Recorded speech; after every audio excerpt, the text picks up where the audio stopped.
Hello and welcome to Stockholm, Sweden, where I'm talking this weekend at a series of events going around Europe and then right across the UK, Scotland, Wales. And it may be strange to begin a videocast from Sweden by mentioning something in America, current story, but actually the two are fundamentally connected for reasons I'll come to. The American Civil Liberties Union has always been, well, until recent times, an organization that was true to its name. It would stand up for the freedom of speech of people it disagreed with, because freedom of speech is freedom of speech and not the freedom to agree with someone else.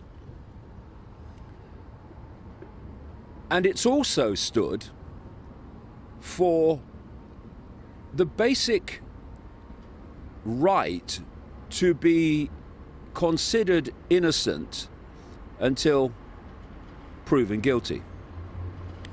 And the reason I raise this ACLU story is because they have just put out an advertisement on American television. The American Civil Liberties Union basically equating Judge Brett Kavanaugh with people like Bill Cosby, of course, convicted of sexual abuse of women, and others who have been convicted.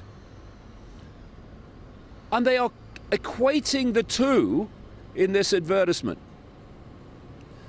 And the reason that's of enormous importance and how it relates to Sweden, I'll come to in a second, is because the mob, because that's what it is, the mob, the so-called progressive mob, which is as illiberal as you could imagine now, the mob has taken over the Civil Liberties Union.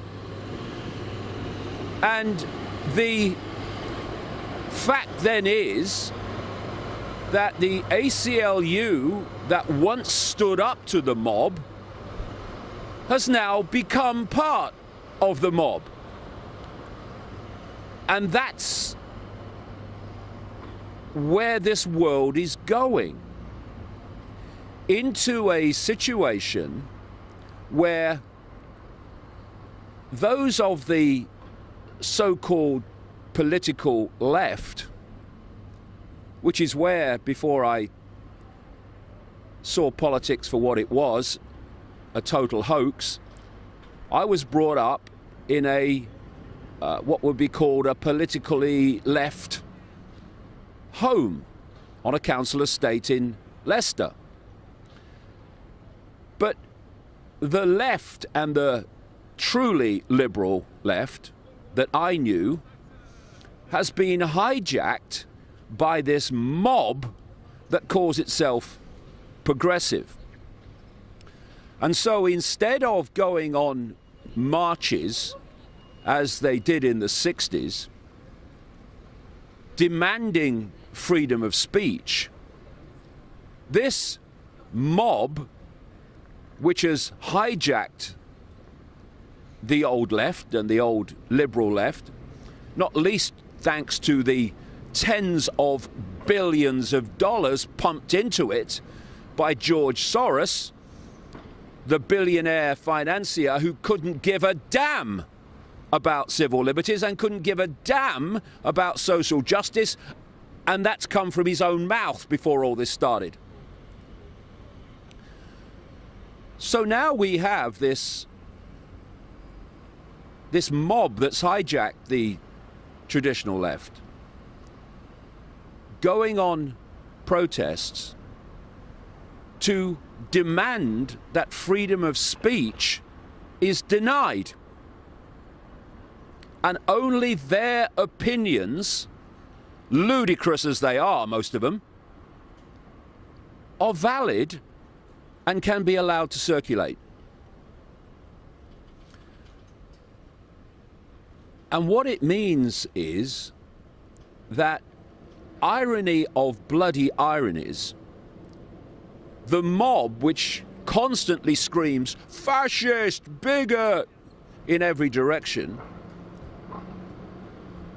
is imposing its will using the very same methodology and techniques of the Nazis and people like Joseph Goebbels, the propaganda minister of the Nazis.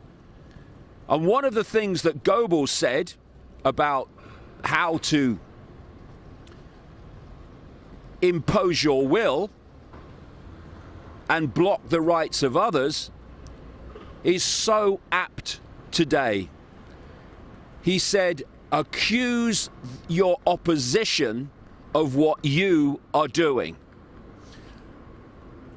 And again, what an irony that the propaganda minister of the Nazis can come out with a phrase that so monumentally describes what is happening today and the techniques and methods of this so-called progressive, regressive, aggressive mob.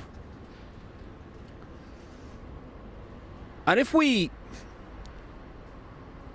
submit to it, then freedom is over. And any right to what is called democracy is over. We have a situation in America in the last few weeks, still ongoing as I speak, where someone can come out and accuse another of a horrible act, which is her right.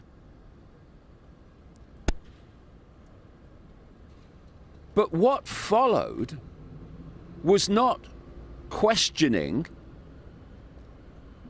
to establish if what is claimed is true. And the more days that pass, the more holes in that story appear. No.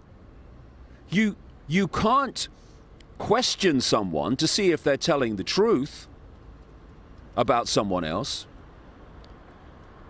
You have to assume that they're telling the truth because the person being accused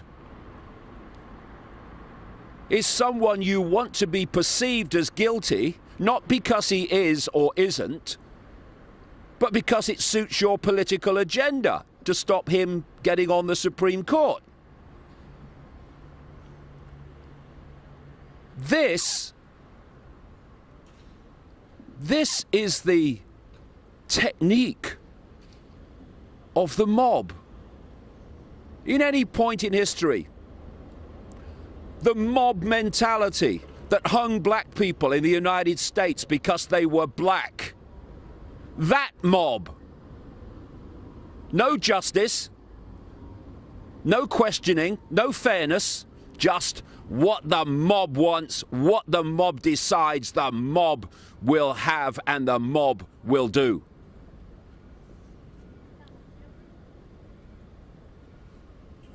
Which brings us to Sweden. I've been to Sweden many times over a long period of time.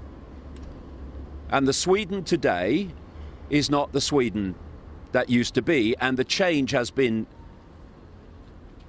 very quick.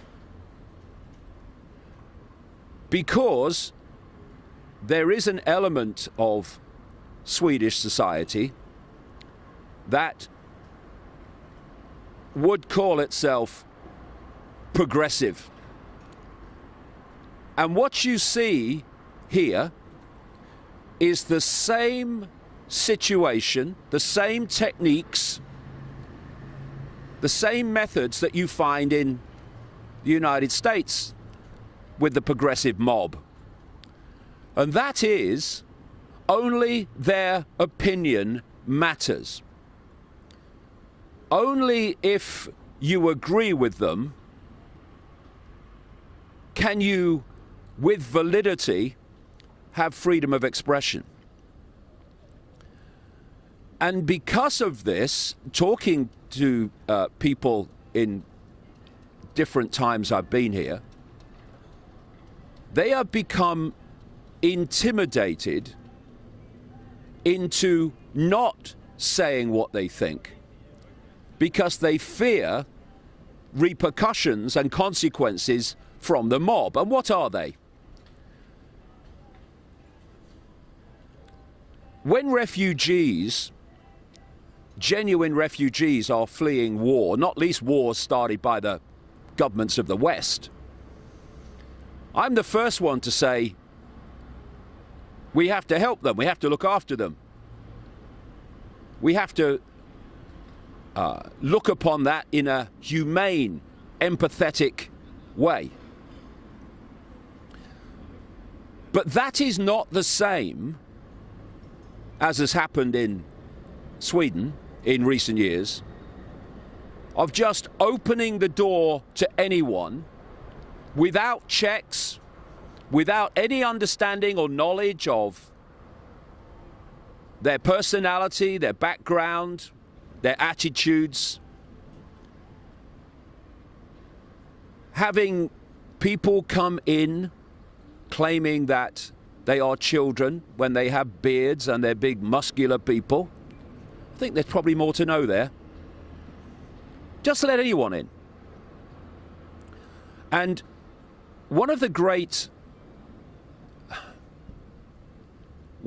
aspects of the progressive, regressive, aggressive mob is this addiction to virtue signaling. So the idea is not to look at facts and realities. It's to say, look at the heart on my sleeve. Look at what a wonderful person I am.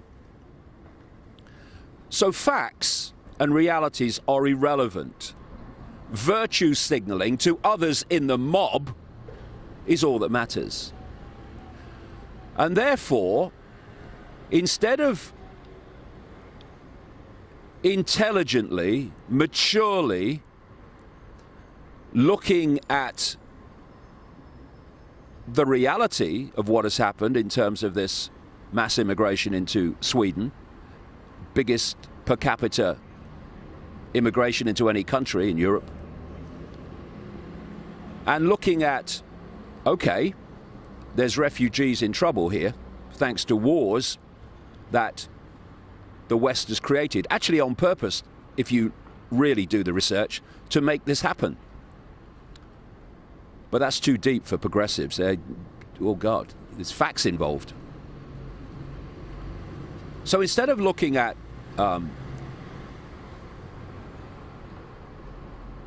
people who are genuinely fleeing war and saying, hey, cool, we need to help them, it's a case of open the doors to anyone in any circumstances, and anyone, and this is the point of the mob, anyone who is mature enough and intelligent enough to say, hey, what are the consequences for this of Swedish society? What are the consequences of this of the Swedish culture? What are the consequences of this of the Swedish economy, its social services? It used to be one of the best, if not the best in the world. What are the consequences for that of just opening the doors to everybody? But instead of saying, yeah, well, you know, that's obviously true. I mean, we do have to look at this. No. If you say that, then according to the progressive mob, you are by definition a racist, a bigot, and a Nazi.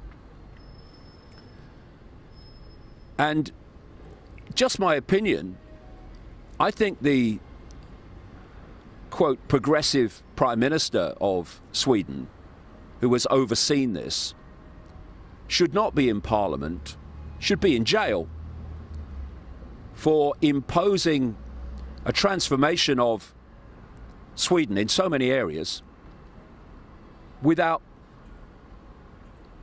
even considering the views of so many Swedish people.